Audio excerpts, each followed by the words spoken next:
कभी सोचा है कि ये जो मंदिर की घंटी गूंजती है या किसी दोस्त की आवाज सुनकर हम फट से पहचान लेते हैं या फिर बारिश की बूंदों की आवाज, ये सब ध्वनियाँ आखिर हैं क्या? कहाँ से आती हैं ये? हम्म। और हम तक पहुँचती कैसे हैं? ये रोज की बातें हैं, पर इनके पीछे ना विज्ञान का एक पूरा संसार छिपा है। बिल्कुल। आज हम इसी ध्वनि के संसार की गहराई में उतर रहे हैं। हमारे पास विज्ञान की किताबों से कुछ जरूरी बातें हैं और हमारी कोशिश रहेगी कि इन पन्नों में छिपे ज्ञान को निकालकर ध्वनि के जन्म से लेकर उसके सफर और अनोखे कारनामों तक की पूरी कहानी समझ सकें। हाँ, एक कहानी की तरह। हाँ, ये सिर्फ पढ़ना नहीं है, बल्कि आवाज के पीछे के रहस्य को जानना है। तो चलिए इसे खोलते हैं। Okay, let's unpack this. बिल्कुल। और देखिए, ध्वनि हमारे चारों ओर हर पल मौजूद है। ये भौतिकी का एक ऐसा रूप है जो दिखता तो नहीं, पर हाँ, महसूस होता है, सुनाई देता है। हम्म। ये सिर्फ हमारे कानों तक आने वाली कोई चीज नहीं, बल्कि ये असल में ऊर्जा का एक रूप है जिसके अपने कायदे कानून हैं।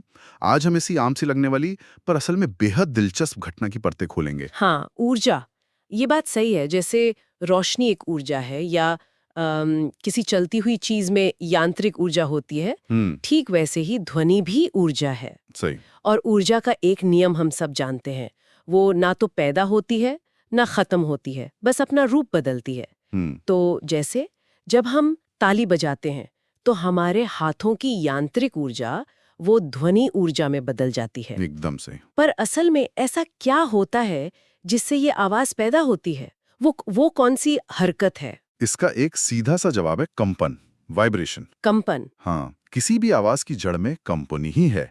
अगर कोई चीज कांपेगी नहीं तो आवाज पैदा ही नहीं होगी, बिल्कुल नहीं। अच्छा। इसे समझने के लिए हम एक ट्यूनिंग फोक का उदाहरण ले सकते हैं। आपने देखा होगा प्रयोगशालाओं में, जब उसे किसी रबड़ पैड पर मारकर उसके सिरों को कान के पास लाते हैं। हाँ हाँ, वो वाई जैसा होता है। बिल्कुल। तो एक साफ स्थिर आवाज सुनाई देती है।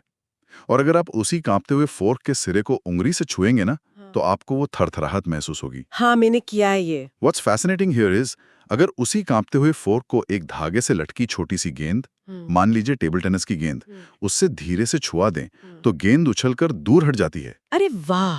ये साफ दिखाता है कि फोर्क अपनी जगह पर तेजी से आगे पीछे हिल रहा है, मतलब कंपित हो रहा है। इतना ही नहीं, अगर कांपते हुए फोर्क के एक सिरे को पानी की सतह से छुआएं, तो पानी में लहरें बनने लगती हैं। ये सारे प्रयोग एक ही बात साबित करते हैं, ध्वनि कंपन से पैदा होती है। कंपन यानी किसी भी चीज का अपनी जगह पर तेजी से आगे पीछे या ऊपर नीचे होना। अरे वाह, मतलब हमारी आवाज भी ऐसी पैदा होती है, गले बिल्कुल। से। हमारे गले के अंदर स्वर रज्जू यानी वोकल कॉर्ड्स होते हैं ना, वो हवा के दबाव से कंपित होते हैं और आवाज पैदा करते हैं। अच्छा। जब कोई पक्षी पंख फड़फड़ाता है या मधुमक्खी भिनभिनाती है, तो उनके पंखों के कंपन से आवाज आती है। या फिर किसी खींचे हुए रबर बैंड को छोड़ें तो वो कांपता है और आवाज करता है। हाँ, वो तो बच्चे भी करते हैं। बिल्कुल।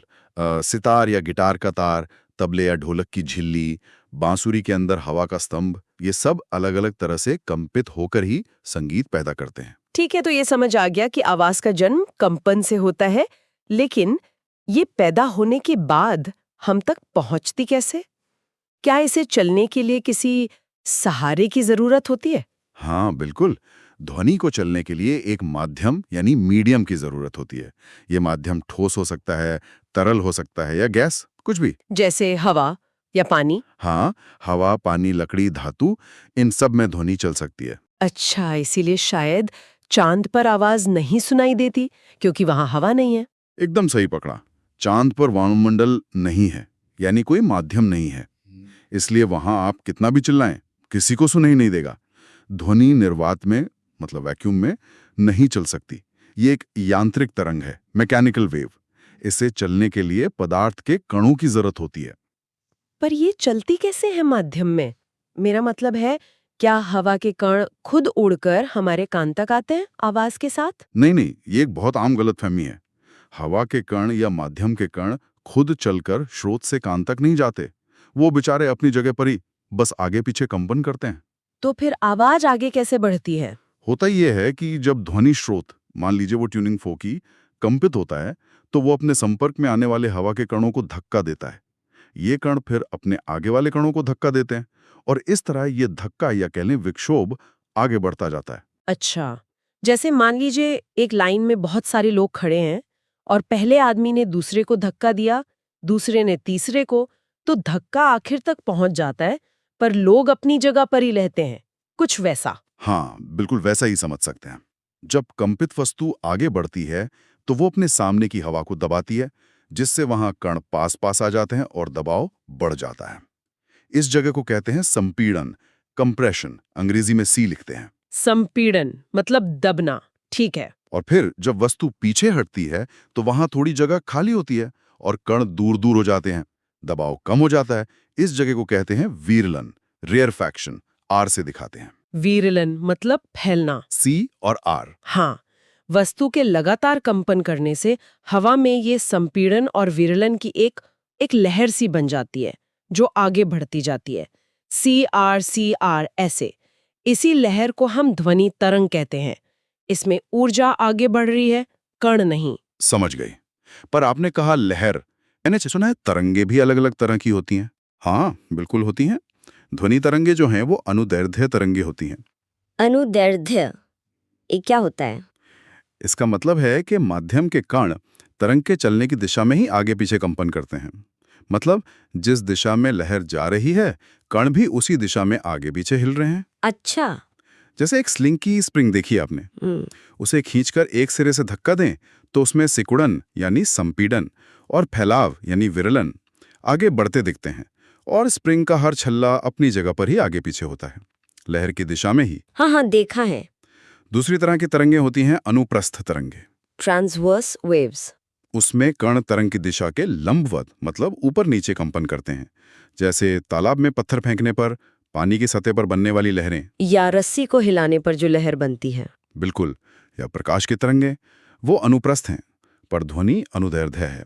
कण आगे पीछे हिलते हैं तरंग की सीध में। कमाल है। तो आवाज पैदा हुई कंपन से, फिर माध्यम में संपीड़न, विरलन की अनुदैर्ध्य लहर बन के आगे बढ़ी। Here's where it gets really interesting.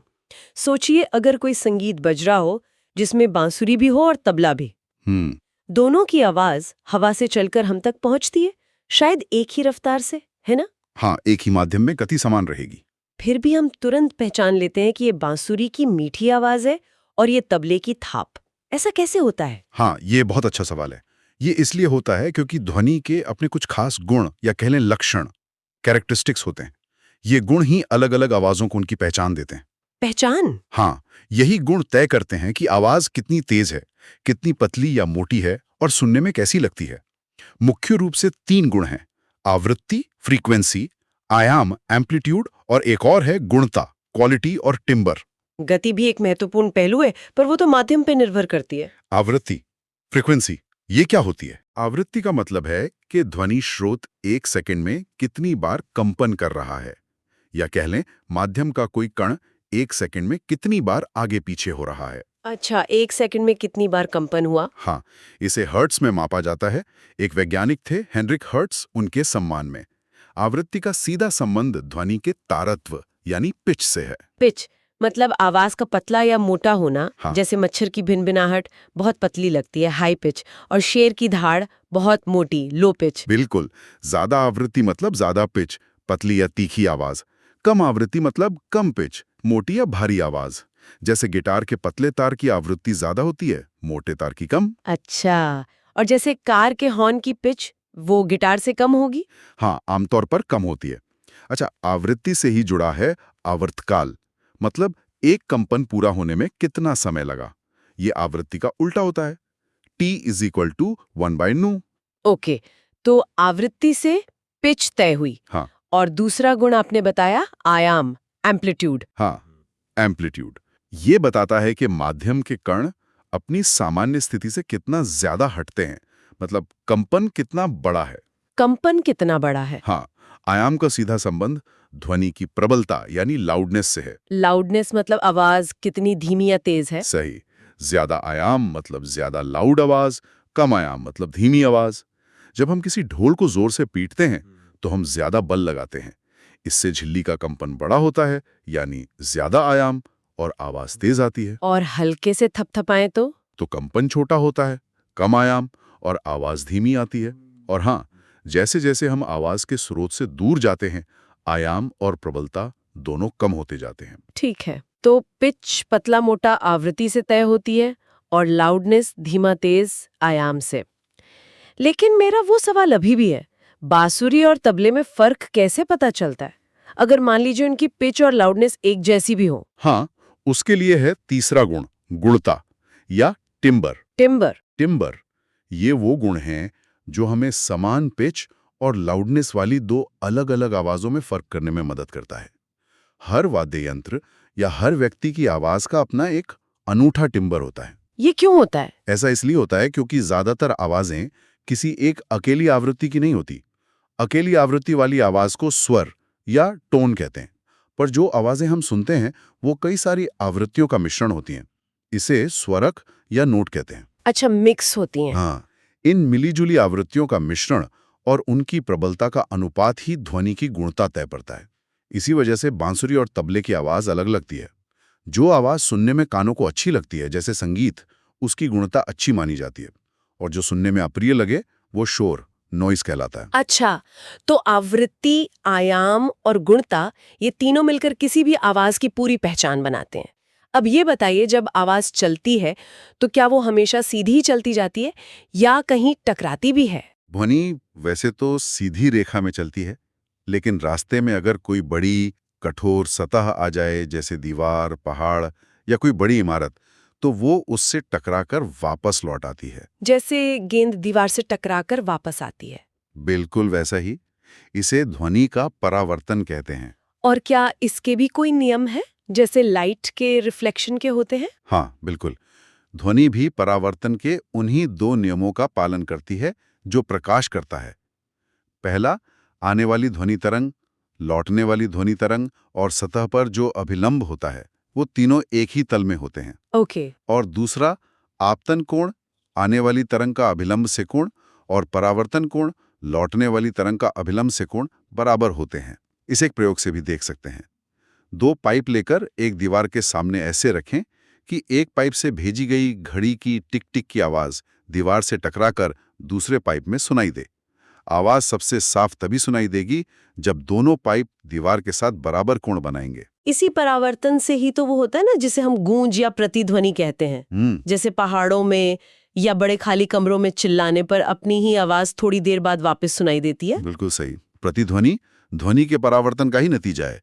पर क्या आप जानती हैं, प्रतिध्वनि सुनने के लिए एक खास शर्त पूरी होना जरूरी है। शर्त? कैसी शर्त? इको के लिए? हाँ, हमारे दिमाग में किसी भी आवाज का असर वो करीब 0.1 सेकंड तक रहता है।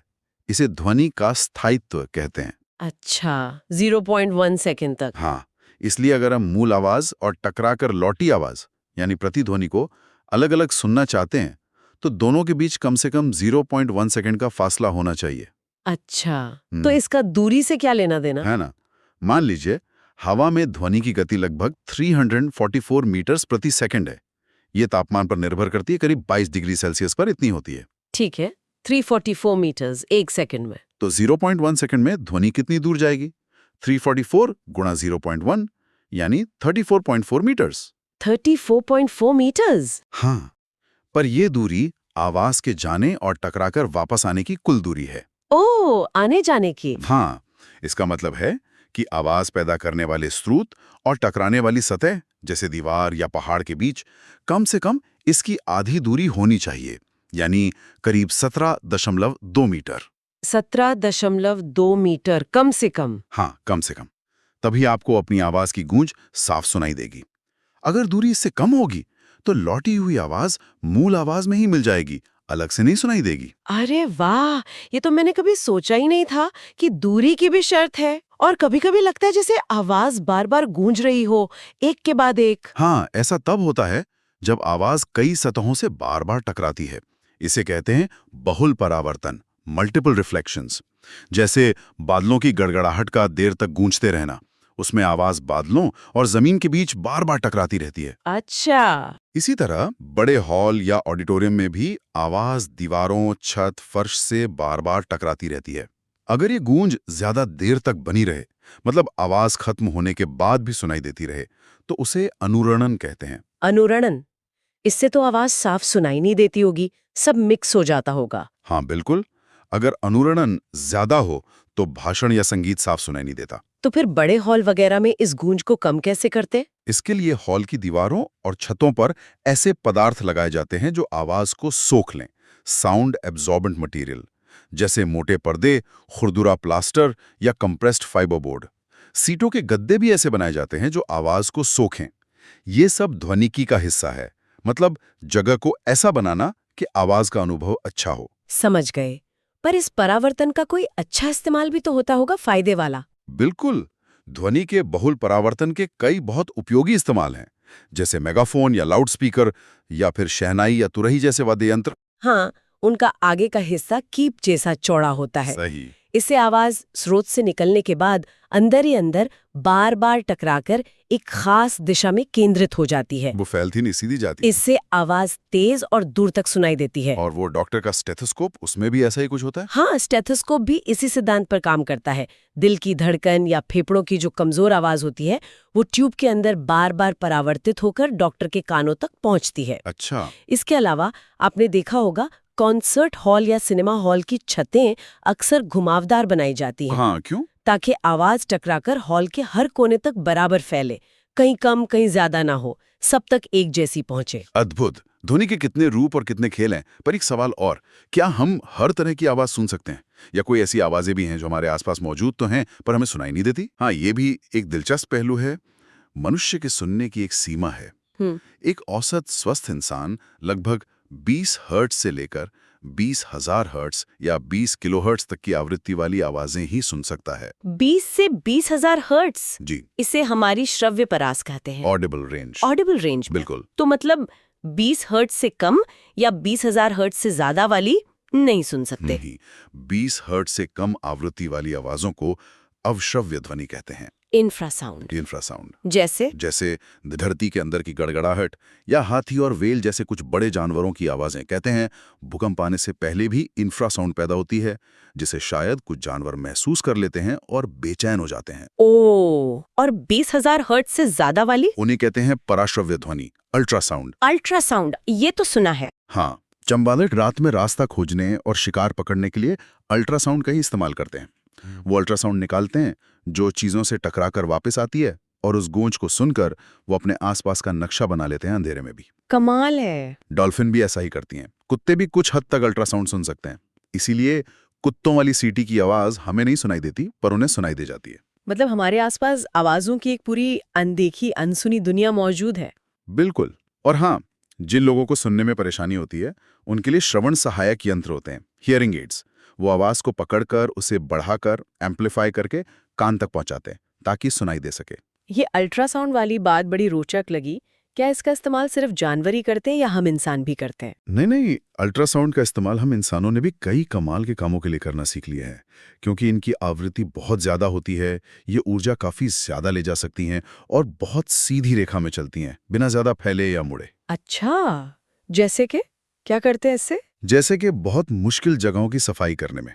मान लीजिए कोई मशीन का ऐसा पुर्जा है जिसके अंदर तक हाथ नहीं पहुंचता, या कोई नाजुक इलेक्ट्रॉनिक चीज है, उसे खास सफाई वाले घोल में रखकर उसमें अल्ट्रासाउंड तरंगे भेजी जाती हैं। और तेज कंपन के कारण गंदगी, ग्रीस वगैरह के कण सतह से टूटकर घोल में गिर जाते हैं और चीज एकदम साफ हो जाती है, बिना हाथ लगाए। वाह, ये तो बढ़िया है। और उद्योगों में जैसे धातु के बड़े ब्लॉकों के अंदर छुपी हुई दरारें या खामियां पता लगाने में अल्ट्रासाउंड तरंगे ब्लॉक से गुजारी जाती हैं। अगर अंदर कोई दरार या डिफेक्ट होगा तो तरंग वहां से टकराकर वापस लौट आएगी। डिटेक्टर उसे पकड़ लेगा और पता चल जाएगा कि ब्लॉक में खराबी है। अच्छा, मतलब अंदर देख सकते हैं एक तरह से। हाँ, ये सुरक्षा के लिहाज से बहुत जरूरी है, जैसे पुल या हवाई जहाज के हिस्सों की जांच में। और मेडिकल में तो सुना है बहुत इस्तेमाल होता है अल्ट्रासाउंड। हाँ, चिकित्सा में अल्ट्रासाउंड का बहुत महत्व है। एक तकनीक है इकोकार्डियोग्राफी। इसमें दिल की धड़कन और उसकी बनावट देखने के लिए अल्ट्रासाउंड का इस्तेमाल होता है। दिल की तस्वीर बन जाती है। और एक और बहुत जानी मानी तकनीक है अल्ट्रासोनोग्राफी, जिसे आम भाषा में लोग अल्ट्रासाउंड कराना कहते हैं। हाँ, वो प्रेगनेंसी में बच्चे को देखने के लिए। बिल्कुल। अल्ट्रासाउंड तरंगे शरीर के अंदर भेजी जाती हैं। वो अलग अलग अंगों और ऊतकों से टकराकर वापस आती हैं। इन लौटी हुई तरंगों को कंप्यूटर पकड़कर एक तस्वीर में बदल देता है। इससे डॉक्टर शरीर के अंदर के अंगों जैसे लिवर, किडनी, गर्भाशय आदि को देख सकते हैं। कोई समस्या हो तो पता चल जाती है। हाँ, उनमें पथरी या ट्यूमर जैसी कोई समस्या हो तो पता लगा सकते हैं। और जैसा आपने कहा, गर्भ में पल रहे बच्चे के विकास और स्वास्थ्य की जांच के लिए भी ये बहुत सुरक्षित और उपयोगी तकनीक है। कोई नुकसान नहीं होता इससे। और मैंने सुना है किडनी की पथरी तोड़ने में भी काम आती है ये। हाँ, ये भी एक उपयोग है। केंद्रित अल्ट्रासाउंड तरंगों की मदद से किडनी की छोटी पथरियों को बारीक कणों में तोड़ा जा सकता है।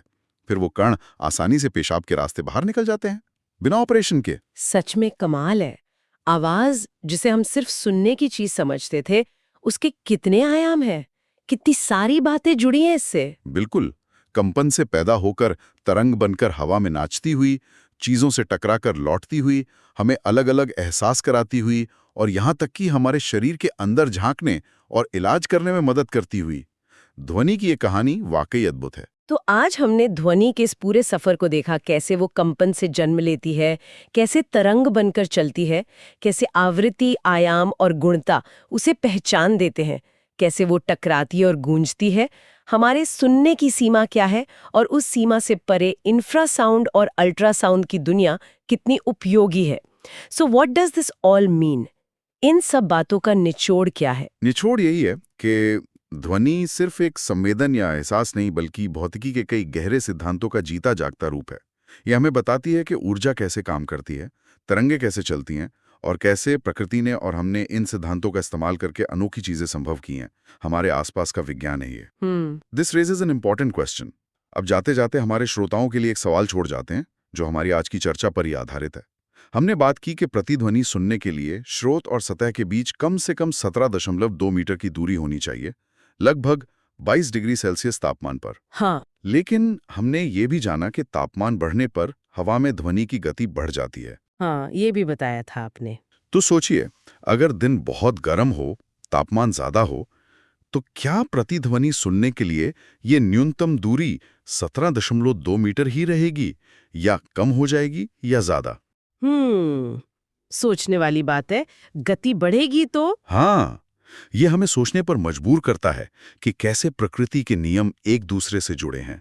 विचार कीजिएगा,